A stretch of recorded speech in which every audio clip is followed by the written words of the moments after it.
మంచినీళ్ళు దొరకని ప్రాంతాలు అంటే పాడేరు లాంటి ప్రాంతాల్లో కూడా ఆయన తిరిగి ఎప్పుడు పట్టుపరుపుల మీద ఉండే పర్సన్ ఒక్కసారిగా ఆ విధంగా ఉంటాం. అలా చూసినప్పుడు మీకు ఎలా అనిపించింది? బాధగా ఉంటుంది. మరి చెట్లు తిరుగుతున్నానంటే వారికి అవన్నీ ఏ లేదు. ఇంట్లో అయినా సరే ఎక్కడైనా అట్ట పడుకుంటాడు. అలా షూటింగ్ వచ్చేసి అలా ఆ సోఫాల మీద అలా పడుకొని నిద్రపోతాడు. గదిలో పడుకోవాలని లేదు. కష్టపడతాడు. ఇంత కష్టపడ్డానమ్మా అని కూడా చెప్పడు. నాకు బాధగా ఉంటుంది వాడు చేస్తుంటే అట్లా అంత కష్టపడుతున్నాడే బిడ్డ అని చెప్పేసి. చిన్నప్పటి నుంచి కూడా ఏం అడిగేవాడు కాదు అసలు. చిన్నప్పుడు అదొకలా కామ్గా ఉండేవాడు అంతే మనిషి. అన్నం భోజనానికి రమ్మంటే కూడా వచ్చేవాడు కాదు. అందరూ వచ్చేవారు, వాడు వచ్చి లేట్గా వచ్చేవాడు భోజనానికి. ఇది కావాలి అది కావాలని ఏం అడిగేవాడు కాదు అసలు. మీకు చేతి వంట ఏది ఇష్టం ఆయనకి? వాడికి పలావ్ ఇష్టం. పలావ్ ఇష్టం తింటాడు. ఏదైనా తింటాడు కానీ పలావ్ అంటే కొంచెం బాగా ఇష్టం. మీతో ఉన్నప్పుడు ఆయన ఎక్కువగా పలావ్ తీసుకుంటారు అంటే వెజ్జా non veg? Non veg. Non veg అడగడు. ఇది కావాలి అది కావాలని అడగడు నన్ను. ఏది నాకు మనసు ఒప్పగా చేసి పెడతాను. పెట్టాలి కదా వాడికి పాపం ఏది అడగడని చెప్పేసి. సో చిన్నప్పటి నుంచి నాకు ఇది కావాలని ఏది అడిగా? అస్సలు అడిగేవాడు కాదు. నేను ఏదో ఒక ఇంటర్వ్యూలో విన్నట్టు గుర్తు నాకు. చిన్నప్పుడు ఏదో టీవీఎస్ అడిగాను, కొనిపెట్టలేదు, అందుకే ఇప్పుడు కంటిన్యూస్గా నేను బైకులు కొంటున్నాను అని. నిజమేనా? నాకు జ్ఞాపకం లేదు అసలు. ఈ మధ్యకాలంలో చూసుకుంటే ఎక్కువగా నరసింహస్వామి క్షేత్ర దర్శనలు, వారాహి దీక్షలు, అంటే అందరూ బాగుండాలని. అలాగే మొన్న వెంకటేశ్వర స్వామి క్షేత్రంలో జరిగిన లడ్డు వ్యవహారంలో కూడా దానికి ప్రక్షాళనగా ఆయనే ముందుగా ఒక దీక్షని శ్రీకారం చుట్టారు. ఈరోజు 11 రోజులు దీక్ష చేస్తున్నారు. సో దీనిపై మీరు ఏమంటారు? సంతోషంగా చేయటం మంచిదే కదమ్మా. అంత అదృష్టం కదా ఆయన. వెంకటేశ్వర స్వామి దీక్ష తీసుకున్నాడంటే వాడికి ఎప్పుడైనా ఇట్లా దీక్షలు తీసుకోవడం అలవాటు అయిపోయింది. చిన్నప్పటి నుంచి కూడా అయ్యప్ప సామాలు వేసుకుంటాడు. నాకు నేను వెళ్దామంటే ఒకసారి నేను వెళ్ళాలి నాన్న అని చెప్పంటే నా కోసం అయ్యప్ప బాలేసుకున్నాడు. దర్శనం చేసుకొని వచ్చాం. వాడికి ఎప్పుడు చేసుకోవాలన్నా ఇష్టం పాప మా పైకి. సో చిన్నప్పటి నుంచి ఆయనకి దైవభక్తి. అలాగని దేవుడి దగ్గర ఊరికి దండాలు పెట్టేసి పూజలు ఏం చేసేవాడు కాదు. వాళ్ళ నాన్నగారు పూజ చేసినా కానీ ఏదో కాస్త ప్రసాదం తీసుకునేవాడు తప్ప వాడందరికీ వాడు ఎక్కువ పూజలు చేసేవాడు కాదు. ఇప్పుడు కొంచెం పెద్ద అయ్యాక తను పూజ చేసుకుంటున్నాడు. యోగ నరసింహస్వామి గుడి అని విన్నాము. పవన్ గారి అన్నప్రశ్న కూడా అక్కడే జరిగింది. దానికి సంబంధించి వివరాలు చెప్తారా? మేము తిరుపతి దర్శనానికి వెళ్ళాం. నేను మా వారు మిగతా పిల్లలందరూ తీసుకొని వెళ్ళాను. వెళ్తే అప్పుడు 6 నెలలు కరెక్ట్గా జరిగింది. ఆ రోజుకి వచ్చింది. 6 నెలలు వచ్చింది కదా, ఇక్కడే అన్నప్రాసన చేసేద్దాం అనిపించింది నాకు మనసులో. ఆయన దగ్గర ఎప్పుడూ ఒక కత్తి ఉంటుంది.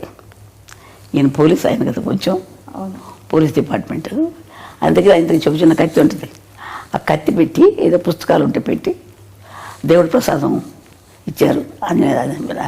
వెంకటేశ్వర ప్రసాదం. ఆ ప్రసాదం పెట్టి అక్కడే యోగ నరసింహస్వామి దగ్గర పడుకోబెట్టేసి చేశాను. చూసి పడుకోబెట్టి ఇక్కడ చేసేద్దామంటే అని అన్నాను ఆయనతోటి, మా వారితోటి. ఇంకా అంతకంటే అదృష్టం ఏముందిలే అని చెప్పి వాళ్ళకి చేశాను. చేస్తే ఆయన కత్తి ముట్టుకున్నాడు. తర్వాత పెన్ తీసుకున్నాడు. ఓకే, అంతే. సో దాన్ని ఎలా చూస్తారు మీరు? కత్తి పట్టుకున్నవారు కాబట్టి దాన్ని మీరు ఎలా భావించారు ఆ రోజున?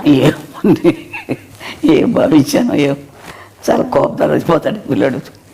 ఏదో ప్రజలకి ఏదో చేస్తాడని చెప్పి అనుకున్నాను నేను. అంటే అప్పుడే ఊహించారు మీరు? ఊహించాను, ఏదో చేస్తున్నాడు, కత్తి పట్టుకున్నాడు, ఏదో చేస్తాడు అనుకున్నాను. మరి పెన్ను పట్టుకున్న దానికి ఏమనుకున్నారు? అది చదువు తక్కువే వస్తుంది అనుకున్నాను. పెన్ను పడుకు వెనక రెండోసారి కదా చదువు. ఇది కష్టపడి పని చేస్తాడు, ప్రజల కోసం చేస్తాడు, ఏదైనా చేస్తాడు అనుకునేదని. కోపంగా అందరినీ రక్షించడానికి చేస్తాడు అనుకున్నాను. అంటే వాళ్ళ నాన్నగారు బాగా తిరుగుతారండి. ఆయన కూడా పోలీస్ డిపార్ట్మెంట్ కదా. ఆయన బుద్ధులన్నీ ఉన్నాయి ఆయనకి.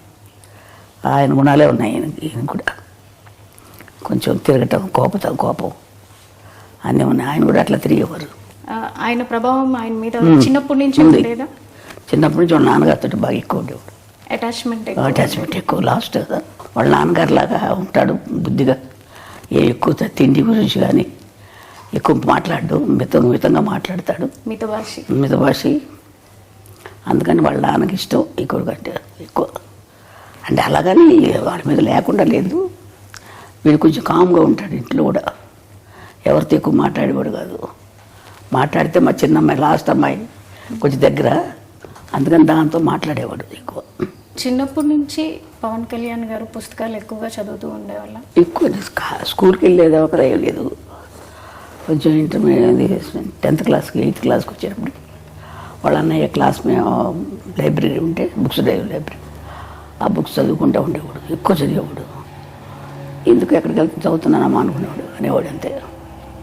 ఆ తర్వాత పెద్దయ్యాక కూడా అదే బుక్స్ అదే అలవాటు వచ్చేసింది. ఇప్పటికి కూడా పుస్తకాలు ఇంట్లో పెట్టుకొని చాలా పెద్ద పెద్ద పుస్తకాలు, వాళ్ళ నాన్నగారు కొంచెం చదివేవారు పుస్తకాలు, అవి వాళ్ళ నాన్నయ్య అలవాటు అయిపోయి బాగా అయ్యి అది ఎక్కువ చదువుతూ ఉంటాడు. తర్వాత నాకు తెలియదు ఎన్ని పుస్తకాలు ఉన్నాయి. మొన్న చూస్తే నేను ఇంట్లో ఇన్ని పుస్తకాలు ఉన్నాయి, ఎక్కడ అవన్నీ చదివి అందుకని ఇంత ఇది వచ్చిందేమో వీడికి ఆలోచన అనుకున్నాను నేను.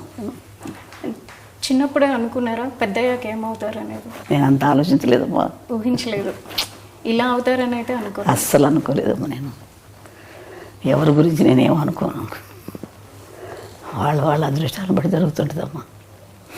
ఇంట్లో ఎక్కువ ఎవరితో అటాచ్మెంట్ ఉంటుంది? చిరంజీవి గారితో. ఆయన చిన్నప్పుడు వాళ్ళ అన్నయ్య బాగా దగ్గర తీసేవాడు, చిన్నపిల్లడప్పుడు ఎక్కువ. ఈ చిన్నవాడు కదా, ఆయన ఎత్తుకొని ఫోటోలు తీసుకోవడం, వాళ్ళ అన్నయ్య తమ్ముడిని చాలా జాగ్రత్త బాగా చూసుకునేవాడు. తమ్ముడు అంటే పెద్ద ఆయన. అట్లాగే పెద్ద అయినా కానీ వాళ్ళ అన్నయ్య వదిన ఇప్పటికీ వాళ్ళ అన్నయ్య వదినతో అంటే మేము నెల్లూరులో ఉండేవాళ్ళం, మా వారికి జాబ్ అక్కడ. ఇంకా అందుకని మాకు ట్రాన్స్ఫర్లు అయ్యాయి. అందుకని పిల్లలు చదువులు సరిగ్గా ఉండవని చెప్పేసి నేను తీసుకెళ్ళిపోతానమ్మా అన్నాడు మా పెద్ద అబ్బాయి. కళ్యాణ్ బాబుని తీసుకెళ్తాను, అక్కడ చదివిస్తానని. అందుకని పంపించాను మెడ్రాస్కి. కళ్యాణ్ గారికి మీరు అన్నప్రసన్నప్పుడే పేరు పెట్టి ఉంటారు కదా, చిన్నప్పుడు పెట్టిన పేరు పవన్ కళ్యాణ్ అయినా? లేదు, కళ్యాణ్ కుమార్ అని పెట్టాం, శ్రీ కళ్యాణ్ కుమార్ అని పెట్టాం. ఆ తర్వాత పవన్ అని ఎవరో పెట్టారంట, నాకు తెలియదు అది. ఇప్పుడు అన్నప్రసన్న